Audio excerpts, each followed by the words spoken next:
अप्रैल 1993। प्रधानमंत्री नरसिम्हा राव एक फ्लाइट में बैठे हुए हैं और उनके बगल में ब्रिगेडियर थापा बैठे हैं। फ्लाइट में और भी यात्री मौजूद हैं। फ्लाइट को हाईजैक कर लिया गया था और हाईजैकर कॉकपिट के दरवाजे के बाहर खड़ा है। अचानक फ्रंट डोर से कमांडोज अंदर घुसे। हाईजैकर को इसकी भनक भी नहीं लगी।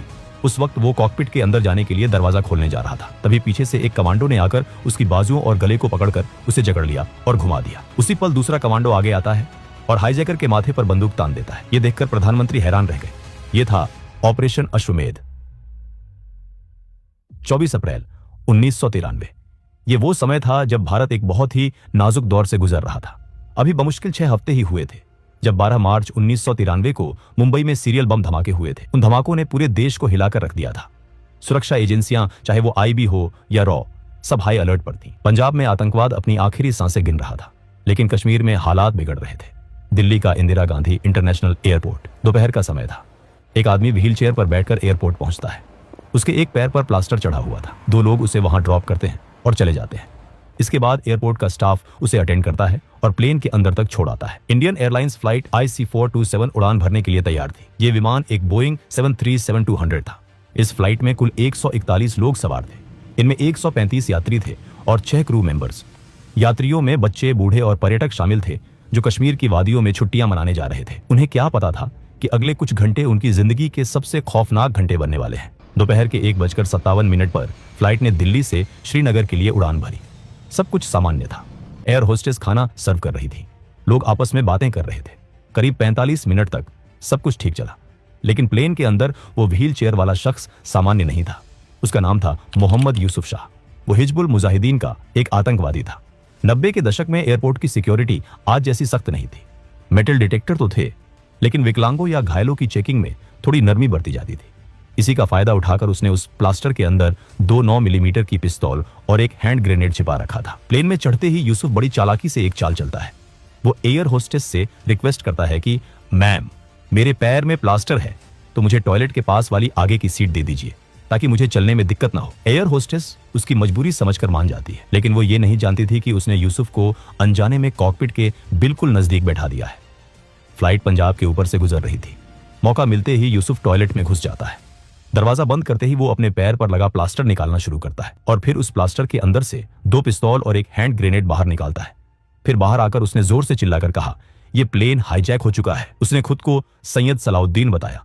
अपना रुतबा बढ़ाने के लिए उसने हिजबुल के चीफ का नाम इस्तेमाल किया। वो कॉकपिट की तरफ बढ़ा और पायलट BN रेड्डी के सिर पर बंदूक तान दी।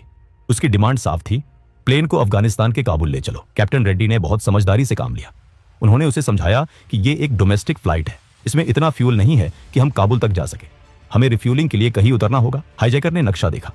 सबसे नजदीकी और दोस्त मुल्क उसे पाकिस्तान लगा। उसने हुक्म दिया, लाहौर चलो। जैसे ही प्लेन ने लाहौर की तरफ रुख किया, एक बहुत ही दिलचस्प डिप्लोमेटिक गेम शुरू हुआ। पायलट ने लाहौर एयर ट्रैफिक कंट्रोल से संपर्क किया और लैंडिंग की इजाजत मांगी, लेकिन पाकिस्तान ने साफ मना कर दिया। उन्होंने कहा, हम इस प्लेन को अपनी जमीन पर उतरने नहीं देंगे। पाकिस्तान ने रनवे पे गाड़ियां पार्क कर उसे ब्लॉक कर दिया। असल में 1993 में पाकिस्तान पर अमेरिका का बहुत भारी दबाव था। अमेरिका पाकिस्तान को टेररिस्ट स्टेट घोषित करने की कगार पर था। नवाज शरीफ की सरकार ये जोखिम नहीं उठाना चाहती थी कि एक हाईजैक प्लेन उनकी जमीन पर आए और दुनिया को लगे कि पाकिस्तान आतंकवादियों की मदद कर रहा है। ये भारत के लिए पहली रणनीतिक जीत थी, भले ही वो अनजाने में हुई हो, क्योंकि प्लेन को अब वापस भारत आना ही था। फ्यूल खत्म हो रहा था।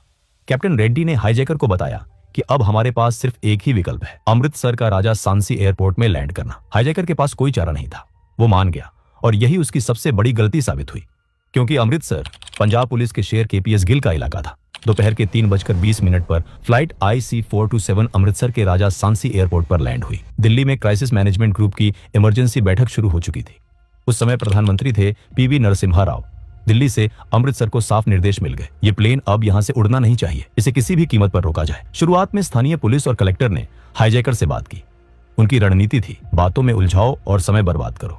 वो बार बार एक ही बात को घुमा फिरा कर कहते रहे। हाईजैकर ने कहा, मुझे फ्यूल चाहिए। नेगोशिएटर ने कहा, हाँ फ्यूल आ रहा है, लेकिन ड्राइवर नहीं मिल रहा।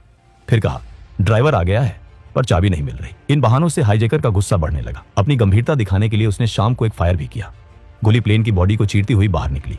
इससे यह कंफर्म हो गया कि उसके पास असली हथियार हैं और वो उसे चलाने से हिचकिचाएगा नहीं। शाम के 6 बजे के करीब सीन में एंट्री होती है पंजाब पुलिस के DGP KPS गिल की। गिल साहब का कद और रुतबा ही ऐसा था कि उनके आने से ही माहौल बदल गया। उन्होंने आते ही कमान संभाल ली।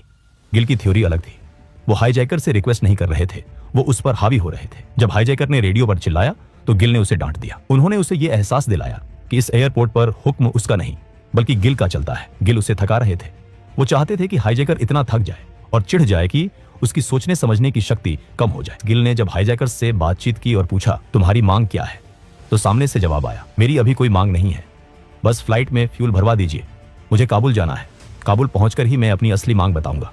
इसी बीच दिल्ली से भारत का सबसे घातक हथियार अमृतसर के लिए रवाना हो चुका था। एनएसजी यानी नेशनल सिक्योरिटी गार्ड, इन्हें हम ब्लैक कैट्स भी कहते हैं। एनएसजी के अंदर एक खास यूनिट होती है 52 SAG यानी स्पेशल एक्शन ग्रुप।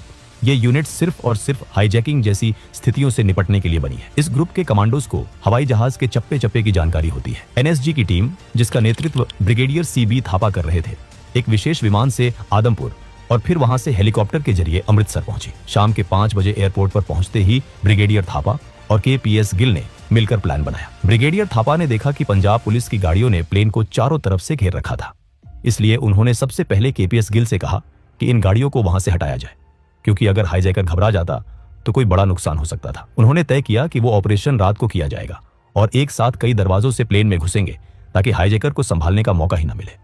पर प्रॉब्लम यह थी कि NSG को अंदर कितने हाईजैकर्स हैं, इसकी सही जानकारी नहीं थी। किसी को भी ठीक ठीक अंदाजा नहीं था। स्नाइपर्स से देखने पर सिर्फ 2 आदमी ही दिखाई दे रहे थे, एक कॉकपिट में और दूसरा प्लेन के टेल एरिया में, जो लगातार इधर उधर आ जा रहे थे। तो NSG ने अनुमान लगाया कि सिर्फ 2 हाईजैकर्स हैं। शाम के 7 बज चुके थे। तब हाईजैकर ने कहा कि मुझे पता है तुम जानबूझकर समय खींच रहे हो ताकि दिल्ली से कमांडर आ सके, लेकिन KPS गिल ने उसे अपनी बातों में उलझाए रखा। वे लगातार कोई ना कोई बहाना बनाकर समय खींचते रहे।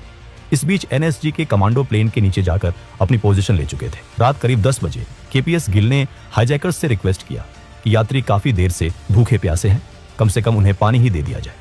इस पर हाईजैकर ने कहा, मरने दो इन्हें, कश्मीर में तो हजारों लोग मर रहे हैं, उसकी तो तुम्हें कोई चिंता नहीं है। समय बीतता गया। रात के 12 बजे ब्रिगेडियर थापा को प्रधानमंत्री नरसिम्हा राव का फोन आया। प्रधानमंत्री ने पूछा, कर्नल साहब, क्या आप पूरी तरह से सुनिश्चित हैं कि दरवाजा खोलकर प्लेन के अंदर जा सकते हैं? ब्रिगेडियर थापा ने जवाब दिया, जी सर, प्लेन में 7 एंट्री पॉइंट है, अगर हम 5 से भी अंदर घुस गए तो हाईजैकर को मार गिराएंगे। प्रधानमंत्री ने फिर पूछा, क्या आप ये गारंटी दे सकते हैं कि कोई भी यात्री मारा नहीं जाएगा? थापा ने कहा, इसकी पूरी गारंटी तो नहीं दे सकता, लेकिन पूरी कोशिश करूंगा कि कोई जान ना जाए। हाईजैकर के पास पिस्तौल और ग्रेनेड है, अगर उसने ग्रेनेड फेंक दिया तो सब खत्म हो सकता है। प्रधानमंत्री ने कहा, ठीक है, और फोन रख दिया। इसके बाद करीब 12:30 पर KPS गिल ने थापा को बताया कि क्राइसिस मैनेजमेंट ग्रुप ने NSG को ऑपरेशन की मंजूरी दे दी है। ये सुनते ही थापा बेहद खुश हो गए, क्योंकि अब एक्शन का समय आ चुका था। अभी तक NSG को यही जानकारी थी कि अंदर सिर्फ 2 हाईजैकर हैं, लेकिन तभी स्नाइपर से एक और अपडेट मिला कि आगे वाला हाईजैकर पिस्तौल लिए हुए है, जबकि पीछे वाले के पास कोई हथियार नहीं है। फिर भी वो लगातार इधर उधर घूम रहा है। रात के करीब 1 बजे KPS गिल ने अपना आखिरी दाव खेला। उन्होंने रेडियो पर हाईजैकर से कहा, देखो, फ्यूल टैंकर आ रहा है, तुम खिड़की से देख सकते हो। ये एक बहुत बड़ा डिस्ट्रैक्शन था। जैसे ही हाईजैकर ने फ्यूल टैंकर को देखने के लिए कॉकपिट की खिड़की से बाहर झांका, उसका पूरा ध्यान बाहर की तरफ चला गया। उसने केबिन और यात्रियों की तरफ पीठ कर ली। यही वो पल था जिसका कमांडोज इंतजार कर रहे थे। कमांडोज ने धीरे धीरे प्लेन को घेर लिया था। वो विंग्स के ऊपर चढ़ गए थे। उन्होंने सीढ़ियां लगा ली थी। अचानक एक साथ प्लेन के सभी दरवाजे खुले। कमांडोज विंग्स के ऊपर वाले एग्जिट से अंदर कूदे। इससे वो सीधे यात्रियों के बीच पहुंच गए और उन्हें एक सुरक्षा घेरा दे दिया। पीछे की तरफ जब कमांडो पहुंचे तो जो आदमी इधर उधर घूम रहा था वो तुरंत अपनी सीट पर बैठ गया। उसके पास कोई हथियार नहीं था। दरअसल वो एक कश्मीरी यात्री ही था, जिसे हाईजैकर ने डराकर इधर उधर चलते रहने को कहा था। वहीं बाहर स्नाइपर लगातार हाईजैकर की मूवमेंट का अपडेट कमांडोज को दे रहे थे। स्नाइपर ने जैसे ही देखा कि हाईजैकर कॉकपिट की ओर जा रहा है और उसका पीठ दरवाजे की तरफ है, तुरंत ये बात कमांडोज को बताया गया। उसी वक्त फ्रंट डोर से भी कमांडोज अंदर घुसे। हाईजैकर को इसकी भनक भी नहीं लगी। उस वक्त वो कॉकपिट के अंदर जाने के लिए दरवाजा खोलने जा रहा था। तभी पीछे से एक कमांडो ने आकर उसकी बाजुओं और गले को पकड़कर उसे जकड़ लिया और घुमा दिया। उसी पल दूसरा कमांडो आगे आया और बेहद करीब से अपनी साइलेंस्ड पिस्तौल से उसके सिर में गोली मार दी।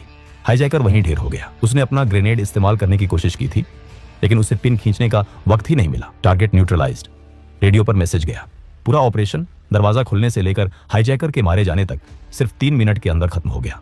सभी 141 यात्री सुरक्षित थे। किसी भी कमांडो को खरोंच तक नहीं आई। ऑपरेशन पूरा होने के बाद प्रधानमंत्री नरसिम्हा राव ने ब्रिगेडियर थापा को फोन किया और कहा, मैंने तो कुछ देर पहले ही ऑपरेशन की मंजूरी दी थी, फिर ये इतनी जल्दी कैसे हो गया? इस पर थापा साहब बस मुस्कुराए और बोले, सर, यही ब्लैक कैट्स का कमाल है। लेकिन प्रधानमंत्री को यकीन ही नहीं हो रहा था। उन्हें लगा कि शायद ऑपरेशन उनकी मंजूरी से पहले ही कर दिया गया होगा। तब ब्रिगेडियर थापा ने प्रधानमंत्री से रिक्वेस्ट किया कि वो एक मॉक ड्रिल देखकर खुद समझ लें कि ऑपरेशन कैसे हुआ था। प्रधानमंत्री इसके लिए मान गए। पालम में ये मॉक ड्रिल रखी गई और इसके लिए रात का ही समय चुना गया। प्रधानमंत्री खुद फ्लाइट के अंदर बैठे थे और उनके बगल में ब्रिगेडियर थापा बैठे थे।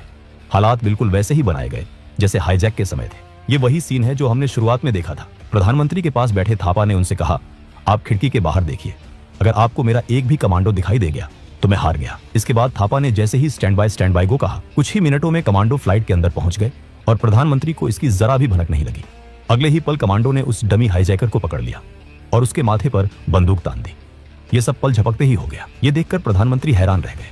वो बहुत खुश भी हुए और उन्हें अपने कमांडोज पर गर्व महसूस हुआ। 1993 में पीएम नरसिम्हा राव की सरकार ने राजनीतिक रिस्क लेने की हिम्मत दिखाई।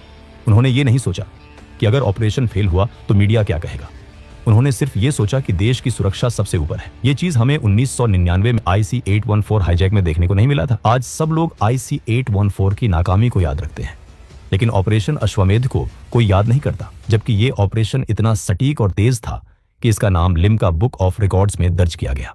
दोस्तों, अगर वीडियो पसंद आया हो तो वीडियो को एक लाइक जरूर करें। हम इस तरह के वीडियो हर हफ्ते लेकर आते रहेंगे, इसलिए चैनल को सब्सक्राइब करना न भूलें।